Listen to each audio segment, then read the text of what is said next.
noches, Oye País. ¿Qué semana? Una semana muy interesante donde todo el tema de SENASA y todo el desarrollo que va de este embrollo, de este gran caso de corrupción en República Dominicana ha copado la atención del país.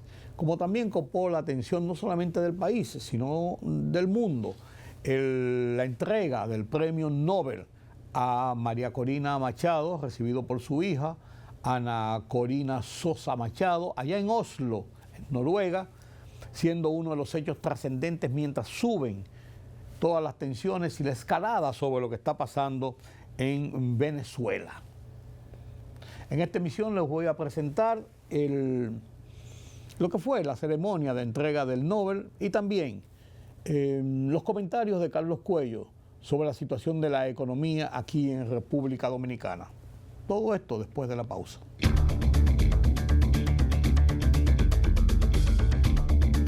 Cuando el 29 de noviembre de 2020, fiscales y policías iniciaron los allanamientos que dieron paso a decenas de arrestos y la apertura de casos judiciales por corrupción registrada en el gobierno anterior, la sociedad aplaudió, mientras la oposición, en especial el Partido de la Liberación Dominicana, PLD, acusó al gobierno de abrir una cacería de brujas en su contra. El pasado fin de semana se registraron arrestos, allanamientos y la puesta en escena judicial de un gran escándalo en el Servicio Nacional de Salud, SENASA, lo que fortalece y reivindica la política anticorrupción y de cero impunidad esbozada por el presidente Luis Abinader desde el inicio mismo de su gestión de gobierno, hace poco más de 5 años. Con esta acción directa, respetando la libertad de acción del Ministerio Público, el presidente Abinader cumple su advertencia de que no hay vacas sagradas y de que no le tiemble el pulso para llevar ante la justicia a cualquiera de sus colaboradores que se involucren en estafas y o desfalcos de los dineros del erario, lo que desmonta la campaña opositora de que la denuncia y judicialización de los casos de corrupción son una vendetta dirigida solo contra los que detentaron el poder en el pasado inmediato. El presidente Abinader está sumamente molesto con el caso de corrupción que ha estallado en una entidad tan sensible dentro de los programas de asistencia del gobierno como es SENASA, han comentado cercanos al jefe del Estado. Y dicen, asimismo, que el presidente está muy decepcionado por el involucramiento en el caso que se ha hecho del doctor Santiago Jacín, destituido de SENASA por Abinader en agosto de 2024, dado el grado de la relación que desarrollaron antes de asumir el gobierno y durante los primeros 5 años del actual régimen. Por ello, y por encima de cualquier eventual costo político, Abinader manda el claro mensaje de que no le tiemble el pulso para apartar del gobierno, de su entorno y proceder en justicia contra cualquiera que se meta en rojo en el manejo de las arcas públicas. Esta posición tajante le han ganado amplio apoyo en la lucha contra el cáncer de la corrupción, como consignan declaraciones públicas de empresarios, entidades de la sociedad civil, grupos profesionales y de gran parte de los medios de comunicación, analistas y comentaristas, lo que contrarresta algunas críticas de sectores políticos de la oposición y de abogados que hacen su trabajo como defensores de algunos imputados.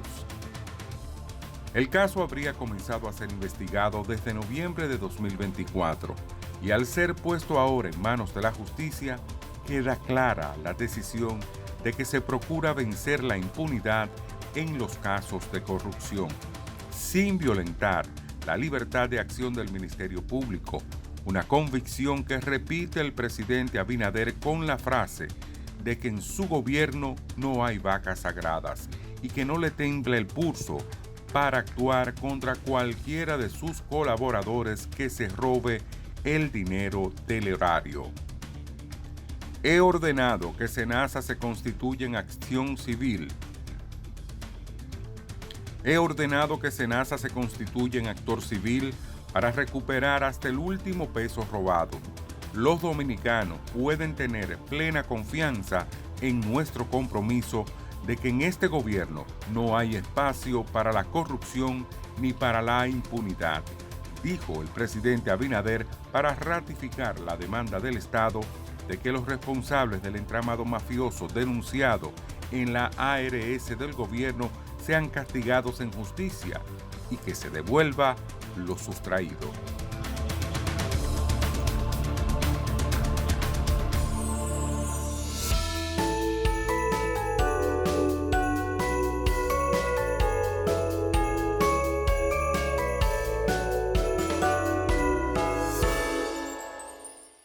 Política, economía, sociedad. Los temas del día a día los contamos con claridad y con precisión. Recuérdate que el INTEVI se aumentó a un 18 para bajarlo a un 16. Sí. Una libertad de prensa que ellos no manejan y de expresión. Hay una especie de experiencia frustrada de la OEA en Haití. En Oye País, información veraz, periodismo con valor. Oye País, de lunes a viernes a las 12 de la medianoche por Color Visión. Siempre lo mejor.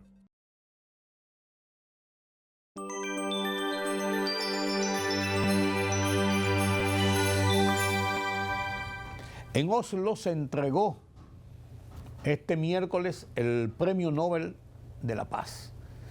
Se le entregó a María Corina Machado, la heroína de la resistencia en Venezuela contra la dictadura, contra el régimen dictatorial de Nicolás Maduro.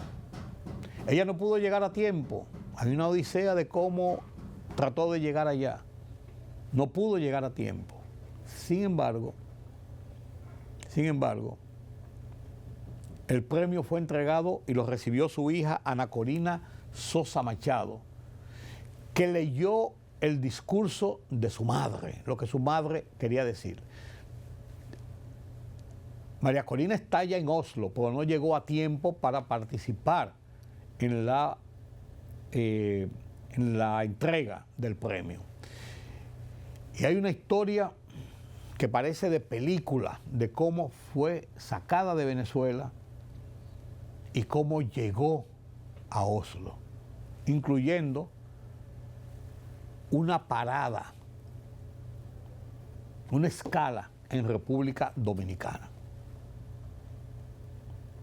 Hay una información que dice que ella fue sacada en horas de la madrugada, un equipo de blindado, para mí eso es la CIA, un equipo Navy SEAL. La llevaron, la montaron en un avión en una pista cuasi abandonada, desierta, en un avión jet privado pequeño. Despegó con ella, seguro que con otra gente de su seguridad, y tan pronto el avión despegó y alcanzó salir del espacio aéreo de Venezuela, que seguro que andaban por ahí 2 aviones de combate de los Estados Unidos, F-18, se colocaron al lado para custodiar esa aeronave, hasta que llegó a República Dominicana, donde ya comenzó todo el proceso. Estuvo 1 hora en República Dominicana, sin publicidad, sin nada, todo muy tranquilo. Se le entregó documentación, de ahí volaron a otro destino, se dice que a Puerto Rico, y desde ahí viaje directo a Noruega. Parece que hizo otra escala en algún punto, a Noruega, pero no llegó a tiempo para participar, muy cansada, muy agotada, y no llegó a tiempo para participar en la ceremonia, pero fue a Noruega, fue a Oslo. Y esto fue lo que ocurrió en la entrega de el Nobel de la Paz a María Corina Machado, recibido por su hija Ana Corina Sosa Machado. Your Majesties, Majestades, Your Royal Highnesses, Altezas Reales, distinguished members of the distinguidos Norwegian miembros Nobel del Committee, Comité Noruego del Nobel, citizens of the world, ciudadanos del mundo, my dear Venezuelans. mis queridos venezolanos, First, I want to lo express primero, our quiero infinite gratitude expresar nuestra from infinita my family, gratitud from en nombre de mi an familia, entire country en nombre to the de todo un Norwegian Nobel país, Committee. al Comité Thanks Noruego to del you, Nobel. the struggle Gracias a of an ustedes, entire people esta lucha for de truth, todo un pueblo for freedom, en pro de la verdad, for democracy de la and libertad, peace de la is democracia y today la paz, recognized hoy around the world. se ve reconocida en I todo am el mundo. here on behalf of my Estoy aquí mother, en nombre de mi María madre, Corina Machado, María Corina who Machado, has united millions of que ha unido a Venezuelans millones de in an venezolanos extraordinary effort en un esfuerzo that you, our hosts, extraordinario have honored with the Nobel Peace Prize. que ustedes honran But con although el she Premio has Nobel de la not been Paz. able Y to aunque be here ella no ha and podido take part in this estar aquí ceremony, y formar parte de I esta must say that my ceremonia, mother never breaks a promise. he de decir que mi madre And that nunca is why, incumple una promesa. With all the Y por joy eso, in my heart, con I toda can la tell alegría de you mi that in corazón, just les a few puedo hours, decir que en unas we horas will be able to embrace her vamos a here poder in abrazarla Oslo aquí, after en 16 Oslo, months tras living in 16 heaven. meses.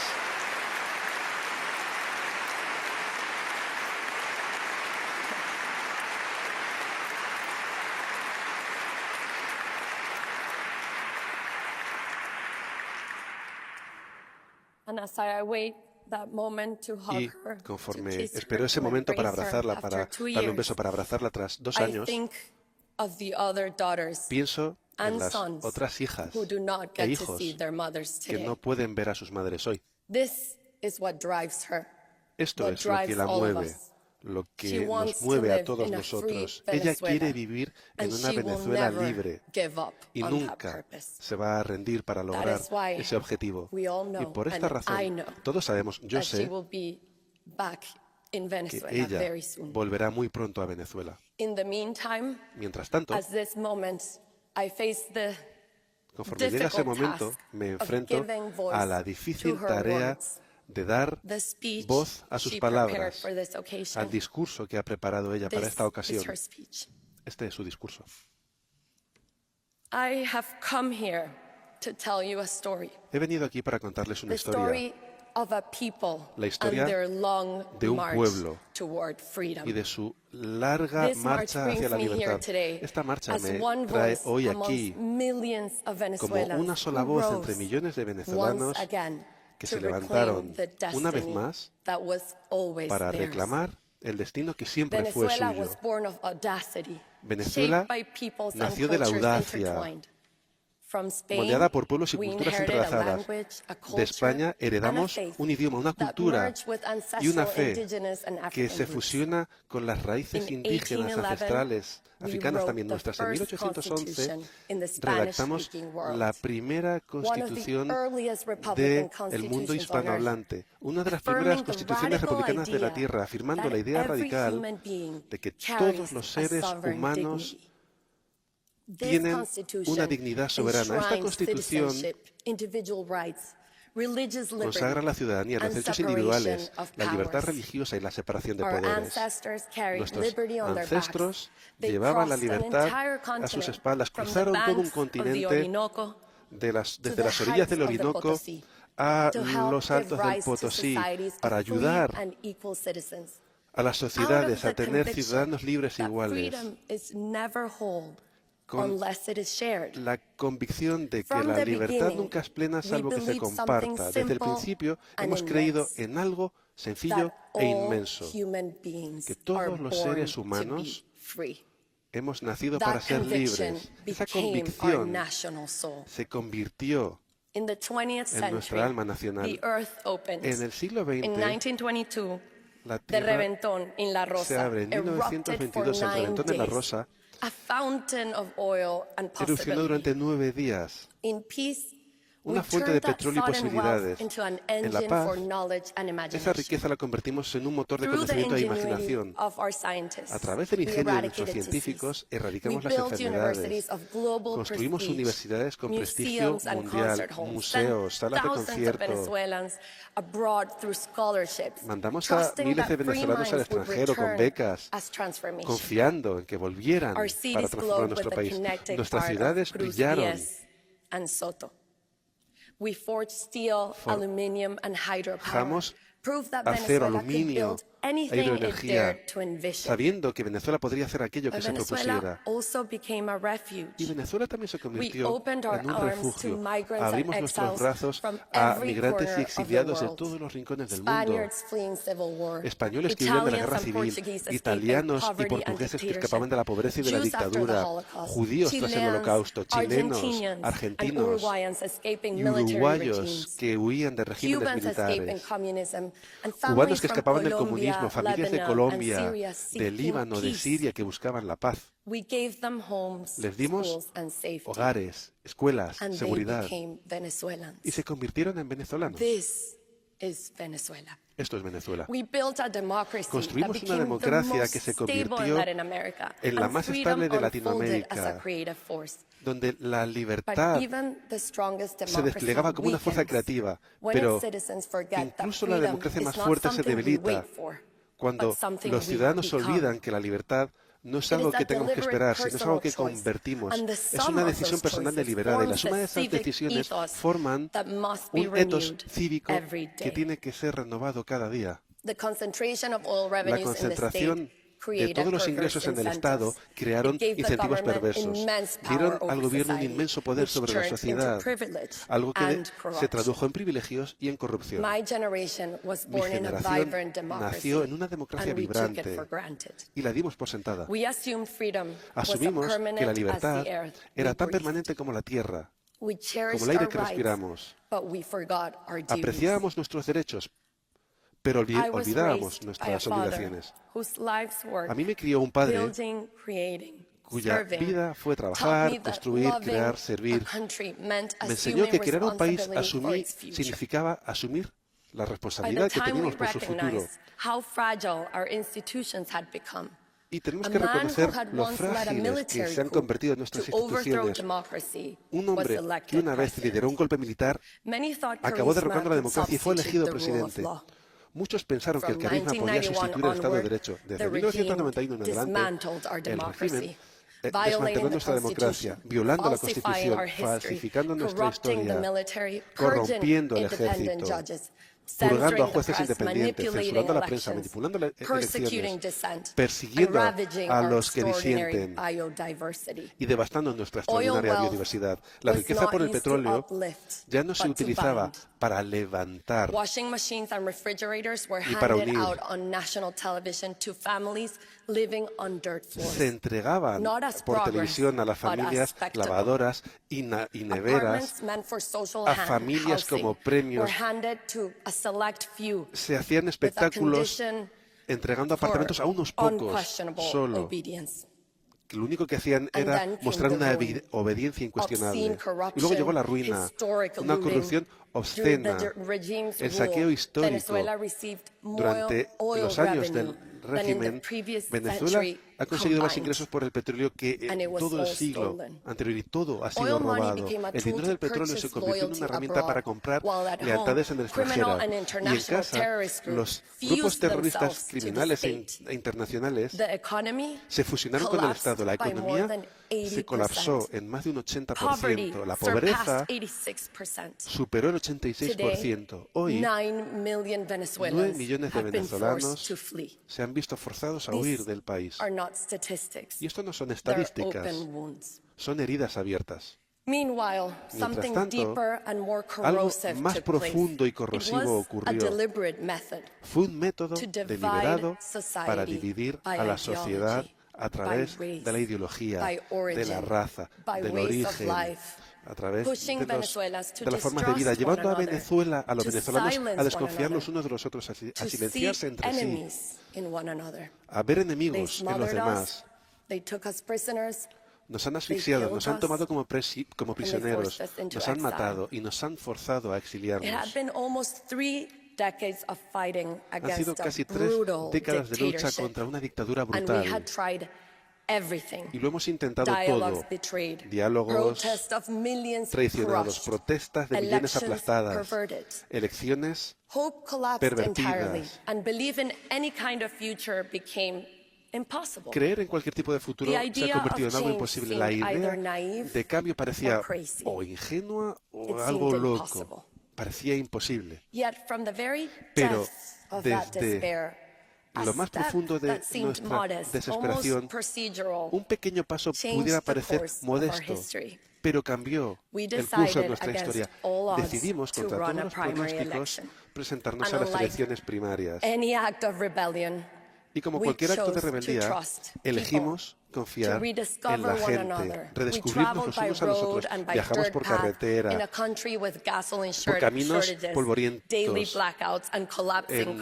un país donde había apagones constantes y comunicaciones que se cortaban, con la prohibición de publicitarnos sin dinero, donde los medios no nombraban nuestro nombre. Cruzamos el país simplemente con nuestras convicciones.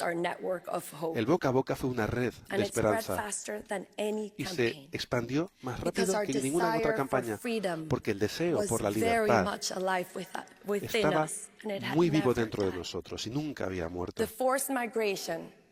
La migración forzada que pretendía fracturarnos en lugar de unirnos, en lugar de un objetivo sagrado, consiguió lo contrario, reunir a nuestras familias en nuestras tierras.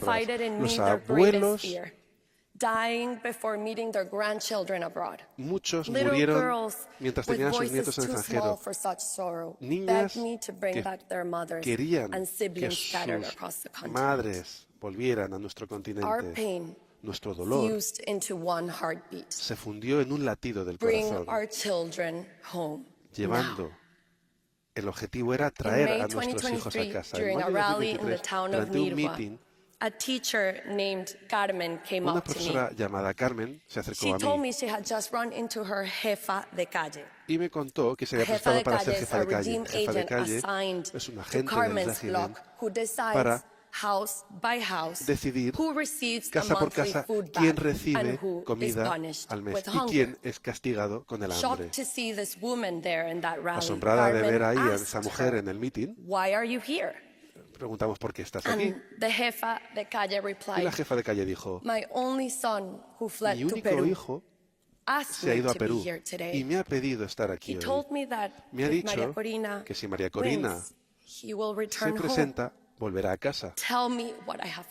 Dime qué tengo que hacer. Haré lo que haga falta. Ese día, el amor venció al miedo. 2 semanas más tarde, llegamos a Delicias, un pequeño pueblo lleno de traficantes de drogas y de las guerrillas colombianas. Ningún candidato había ido ahí desde 1978.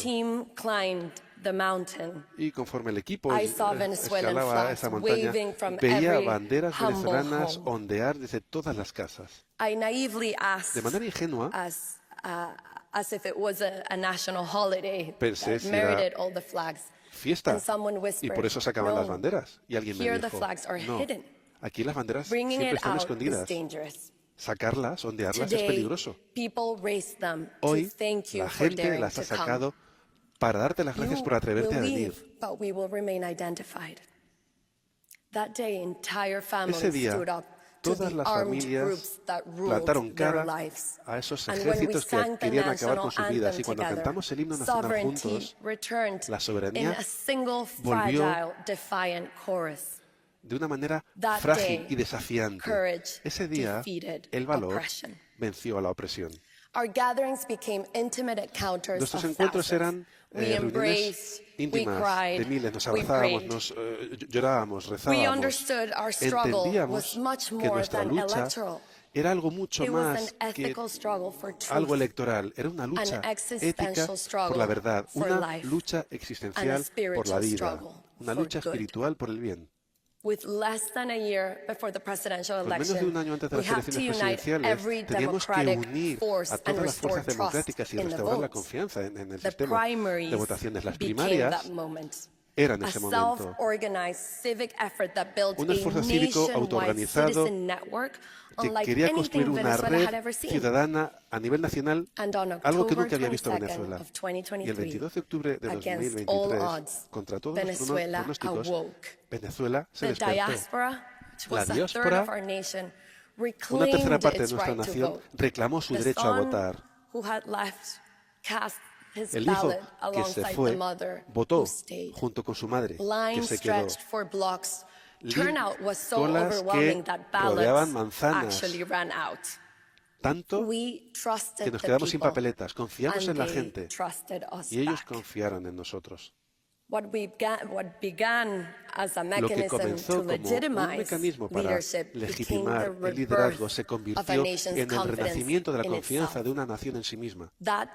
Ese día recibí el mandato, la responsabilidad, una responsabilidad que trasciende a cualquier ambición individual. Con humildad y siendo plenamente consciente, me di cuenta de lo que se me había confiado. Amenazado por esa verdad, el régimen me prohibió presentarme a presidenta. Fue un duro golpe, pero los mandatos pertenecen al pueblo.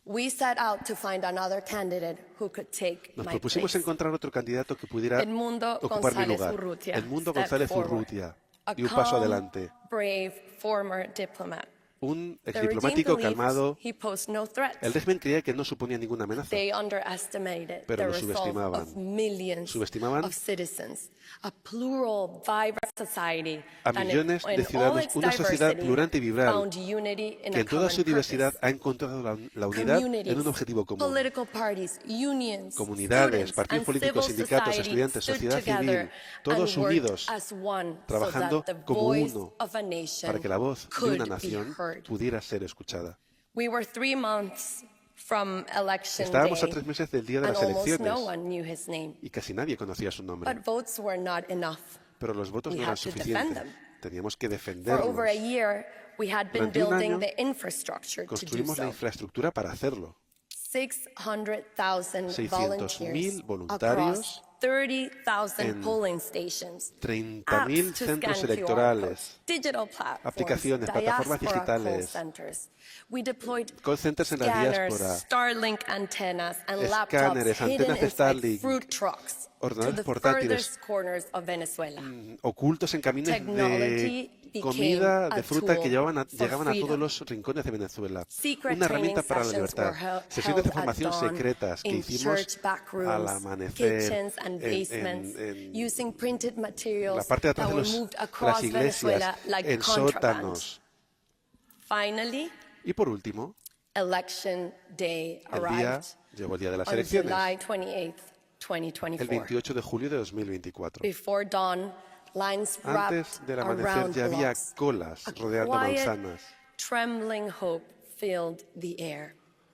con una esperanza silenciosa y temblorosa llenando el aire. Hicimos el seguimiento en todos los estados y ciudades. Y entonces, el recuento electoral, las famosas actas, la prueba sagrada del deseo de la gente que comenzó a aparecer, a emerger, primero por teléfono, luego por WhatsApp, luego con fotografías, luego con escaneos y al final, traídos a mano, llegaron desde todas las partes de Venezuela. Una erupción de verdad, porque miles de ciudadanos arriesgaron su libertad para proteger todo esto.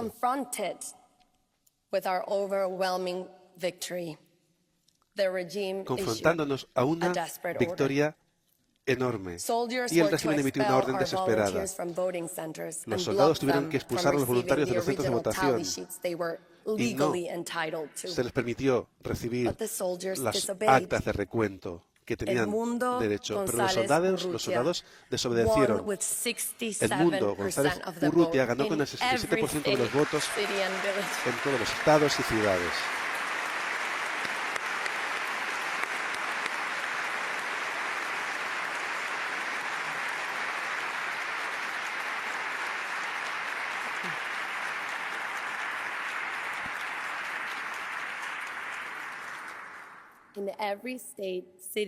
En cada estado, ciudad, pueblo, cada recuento nos contaba la misma historia. En horas fueron digitalizados y publicados en nuestra página web para que todo el mundo lo pudiera ver. Pero la dictadura respondió con terror. 2.500 personas secuestradas, desaparecidas, torturadas.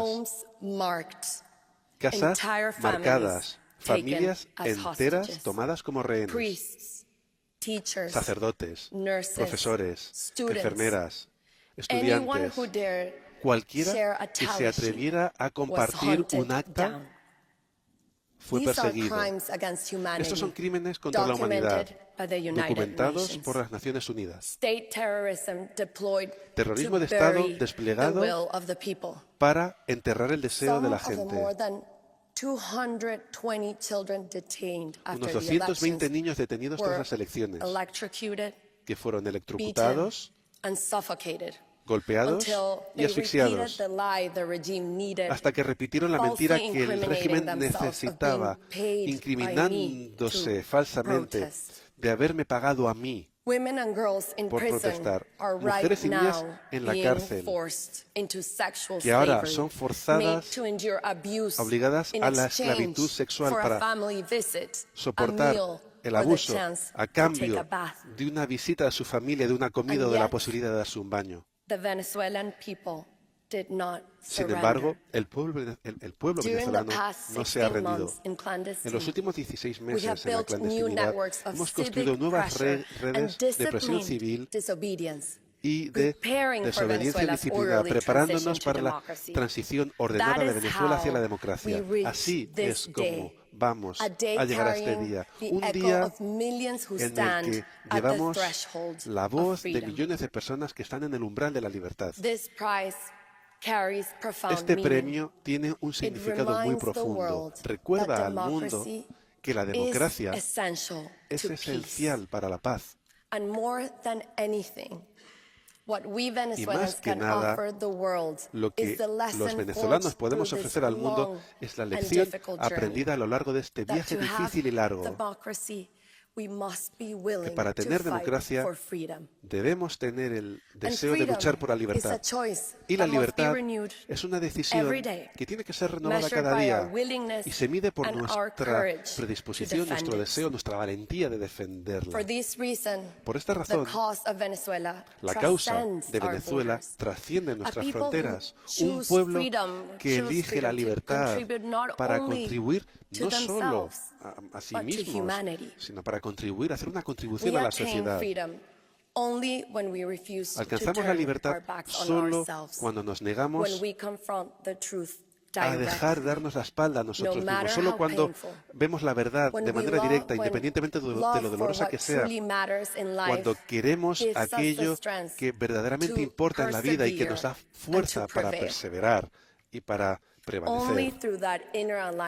Solo a través de esa alineación interna, de esa integridad vital, podemos cumplir nuestro destino. Solo así podemos convertirnos en lo que somos en verdad, capaces de vivir una vida digna de ser vivida.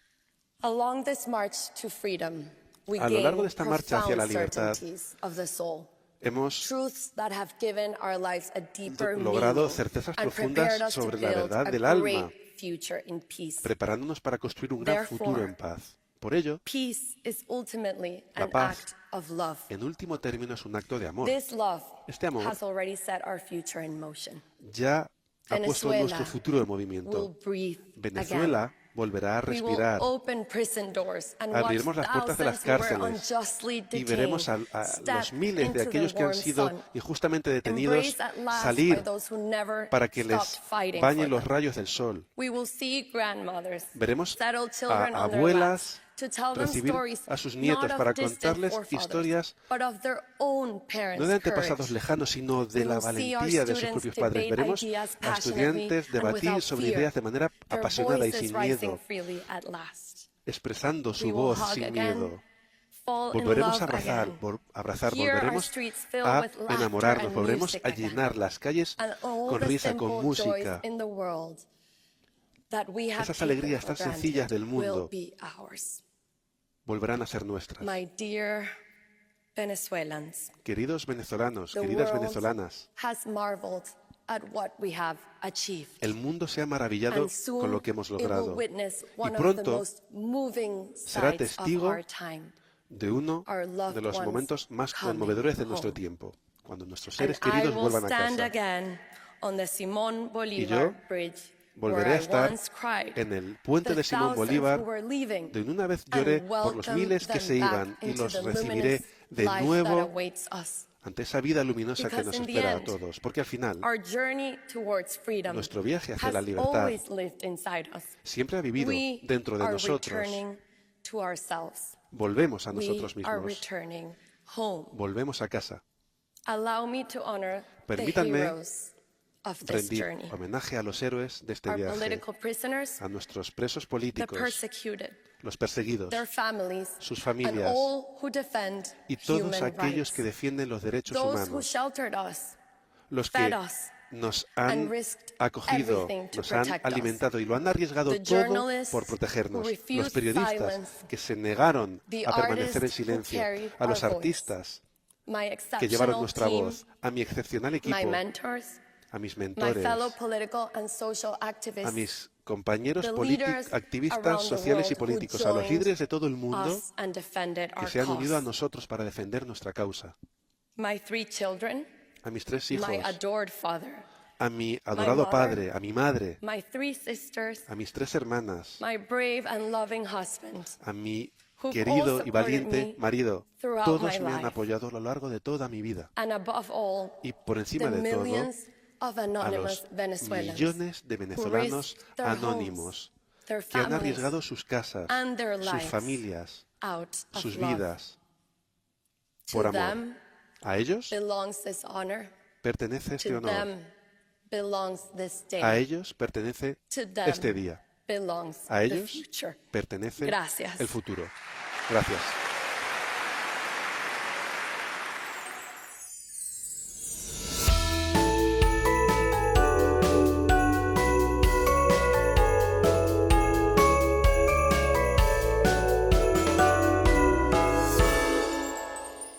La libertad solo reside en los estados en los que el pueblo tiene el poder absoluto. Por el respeto a los valores democráticos y la dignidad del pueblo dominicano, el rumbo de la tarde, plural, objetivo, comprometido siempre con la verdad. Con Georgie Rodríguez, Rudy González y Ramón Colombo.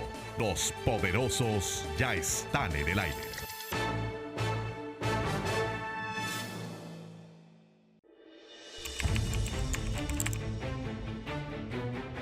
Periodismo de investigación, columnas, opinión, análisis, reportajes de fondo. Hora por hora, una completa plataforma multimedia. Periodismo con valor. Noticias horaporhora.com.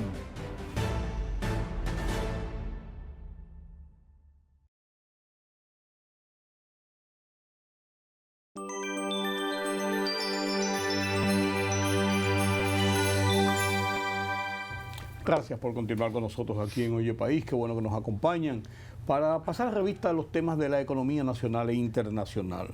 El Banco Central ha emitido ya en su comunicado de principios de cada mes los resultados de los movimientos de la economía en el mes anterior, y ya ha hablado de la inflación.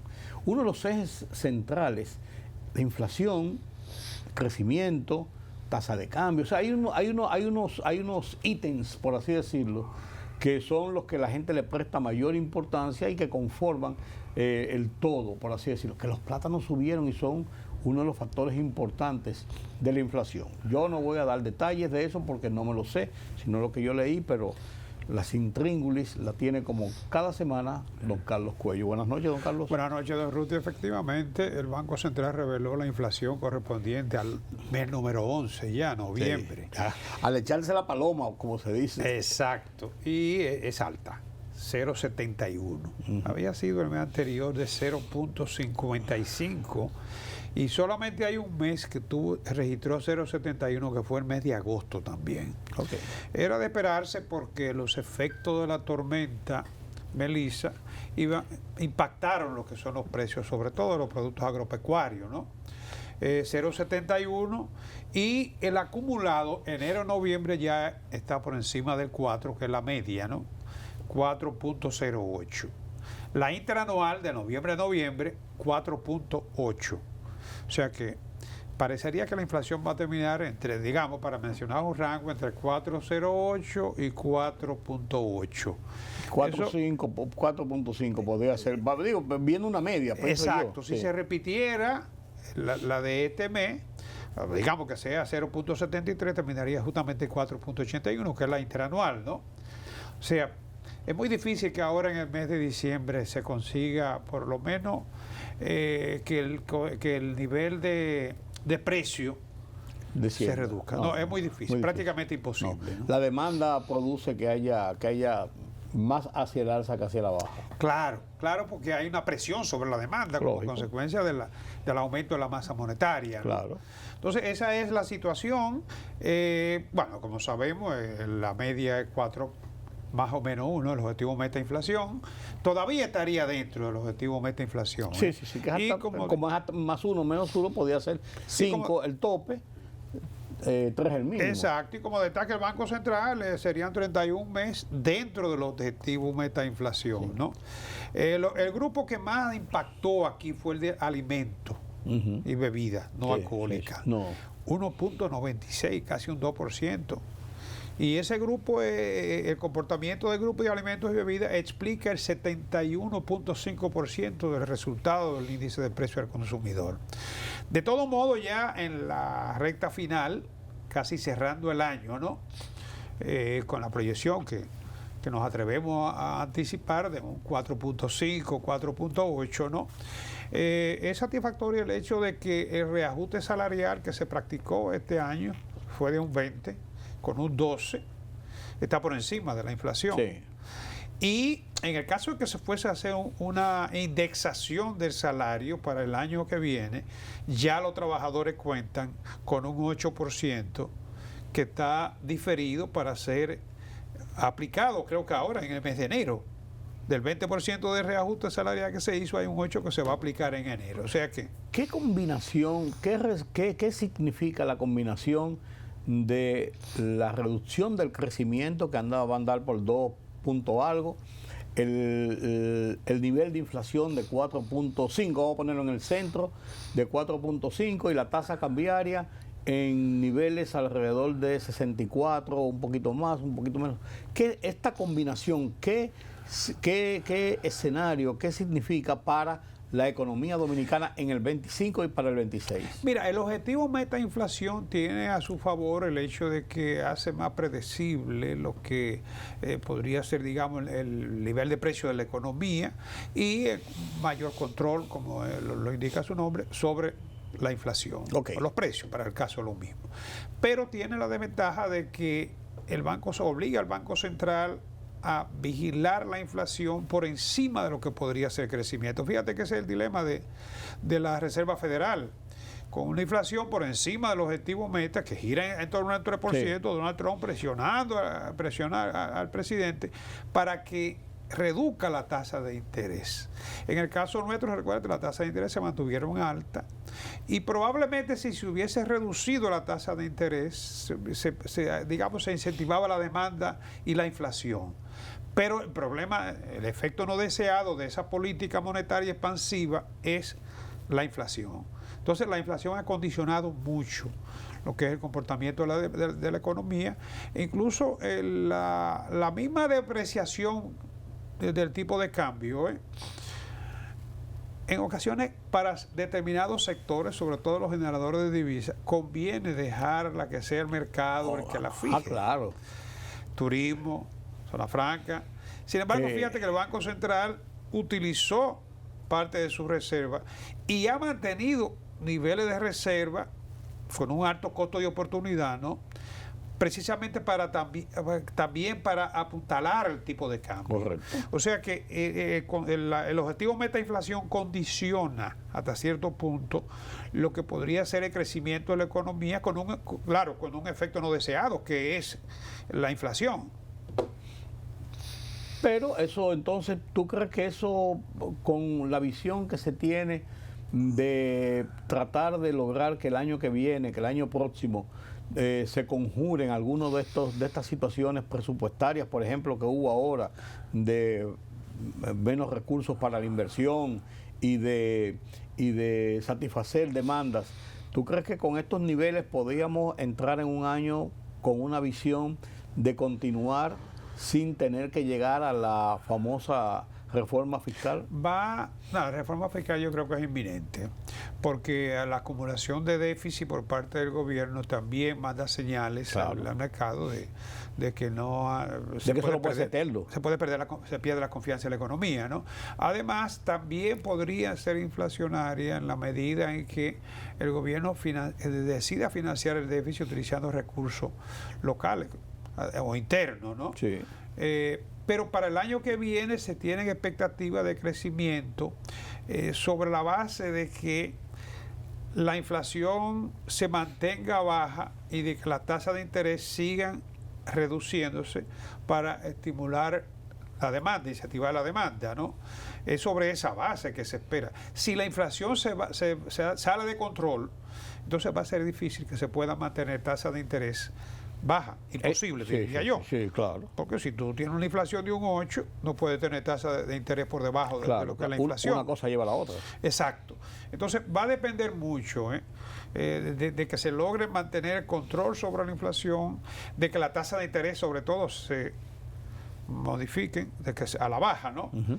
Y obviamente que el mercado también, en un entorno donde haya menos incertidumbre, ¿no?, aproveche la reducción de tasas de interés, el costo del dinero, y entonces se mejoren los niveles de inversión y lo de consumo en la economía. Una cosa va atada a la otra. Entonces. Es claro, que están atadas. Tú mencionabas esas tres variables, ¿no? Yo, crecimiento, la inflación y la tasa el tipo de cambio. Sí. Yo creo que interrelacionadas. Y que dominan todo lo que es el escenario de la economía. Cuando se habla de estabilidad macroeconómica, esas tres variables son las estelares. Claro que sí. La tasa de cambio se ha mantenido oscilando ahí en el 64, bajó del 64, llegó hasta el 63, incluso se hicieron operaciones hasta el 62 hace unas semanas, después que se había disparado hasta cerca del 65. Y ahora volvieron como que se alentaron y andaba por 64 y tanto. Sí, bueno, caemos otra vez, otro de los indicadores macroeconómicos, ¿no? Mira, ya casi terminando el año, la tasa de cambio de la economía, ¿no?, según la proyección en el marco macroeconómico que se hacen entre técnicos del Banco Central y del Ministerio de Hacienda, ¿no?, se había estimado que la tasa promedio para este año iba a ser 63.11. Sin embargo, tomando en cuenta que el año arrancó con una tasa de 61.32. El promedio en lo que va del año es 61.90, 62, digamos, ¿no? Promedio. Porque recuérdate que tuvimos a lo largo de este año también unas bajas por debajo del 60. Sí, una baja considerable. Entonces, cuando tú sacas el promedio ponderado, ¿no?, te da 62, digamos, ¿no? Sí, pues la gente siempre toma el último cuando está haciendo las mediciones. ¿Cómo está hoy? Sí. Pero una cosa son los extremos y otra cosa es el promedio. En todo caso, estamos hablando de una depreciación de un 4%, que fue lo que se contempló, ¿no? Se contempló un 5% en la depreciación, ¿no? Ahora, si tú tomas de punta a punta 61.32 y 64.59, que es lo que está hoy, ¿no?, entonces ahí habría una depreciación de un 5%. O sea, una depreciación entre un 4 y un 5% para un año con tanta incertidumbre es lo normal. No está dentro de lo proyectado. Sí, yo te digo que siempre la gente toma lo último porque el que va a proyectar inversiones o acciones económicas siempre piensa en cómo va a estar cuando esté el desarrollo de esto, y ahí viene, entonces se toma el último, no se hacen esas ponderaciones, que es lo lógico, lo que tú planteas. El último bautizado. Sí, claro. Sí, claro, así funciona. Claro. Así funciona realmente. Claro, en la realidad sí. Nobel de Economía, Carlos.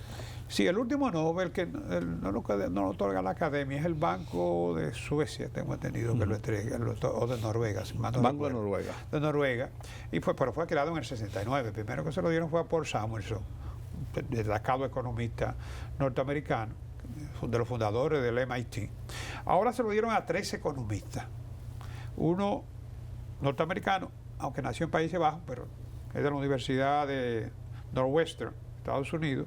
El otro es un francés, el norteamericano George Mockir, el apellido, fíjate, que de los Países Bajos. y Philippe Aghion, del Colegio de Francia, aunque también enseña en la universidad en Londres, y un canadiense que en este caso es Peter Howitt. Los tres, digamos que enfocaron sus investigaciones en el crecimiento y la innovación, en la economía de la actualidad, ¿no? Sí, la innovación. Claro, claro.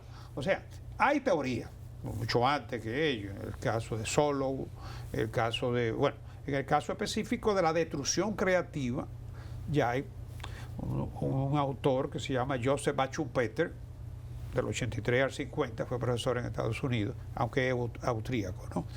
Pero ya él había planteado esa teoría de la destrucción creativa.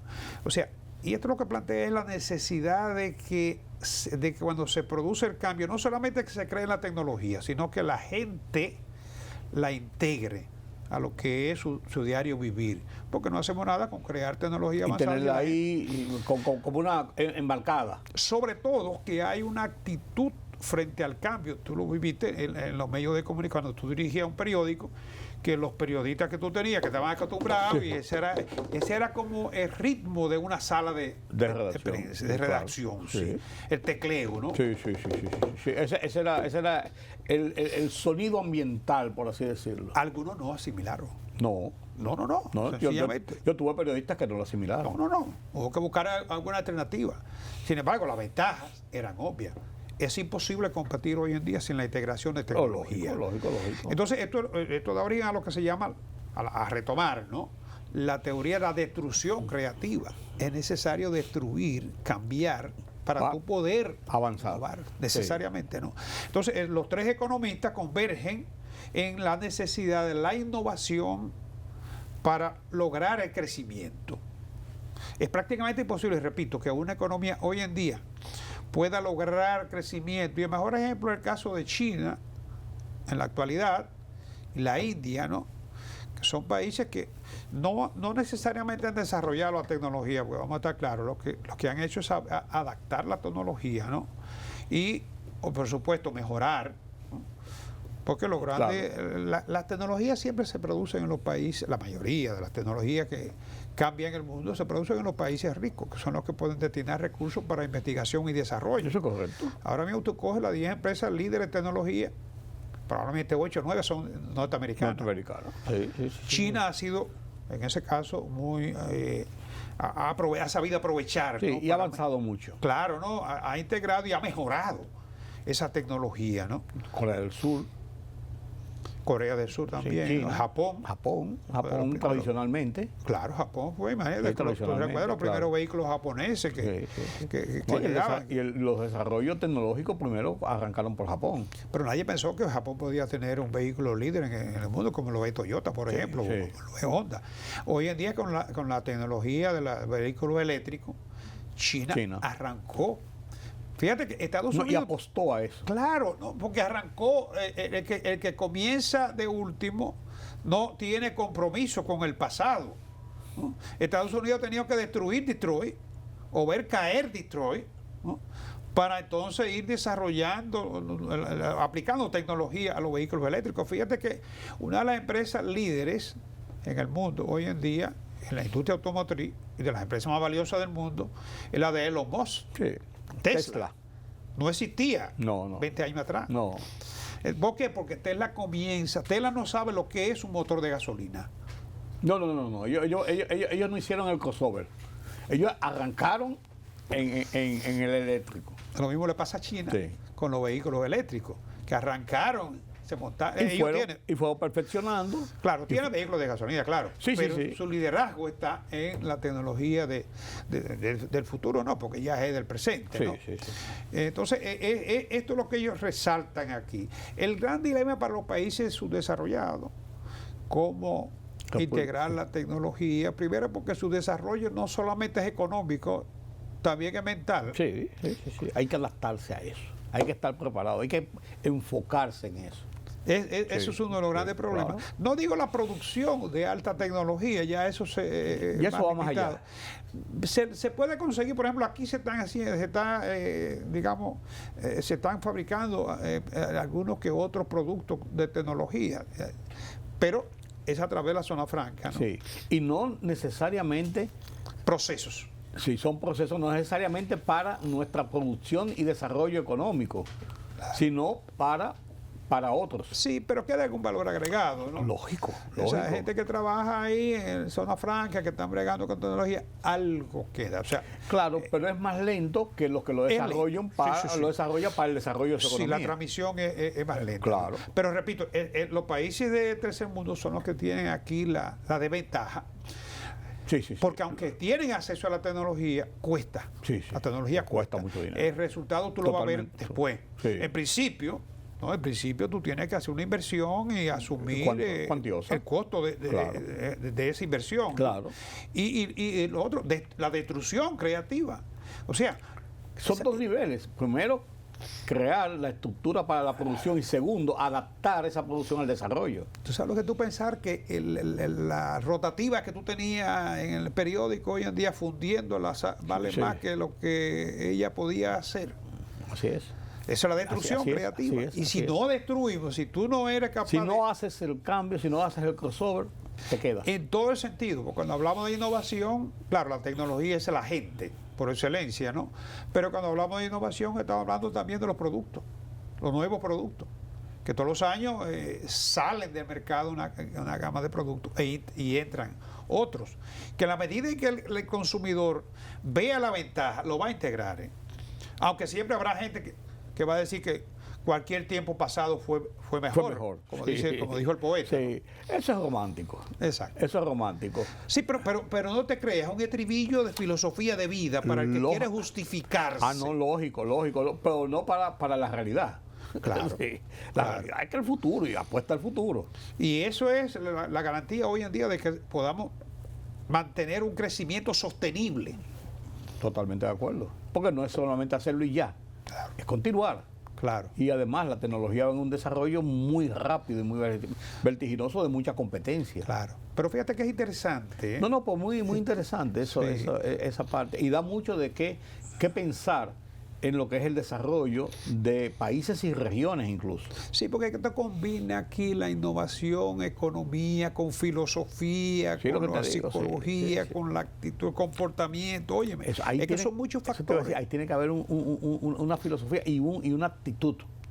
Porque si no, ¿qué es lo que tienen los asiáticos? Claro. Una actitud.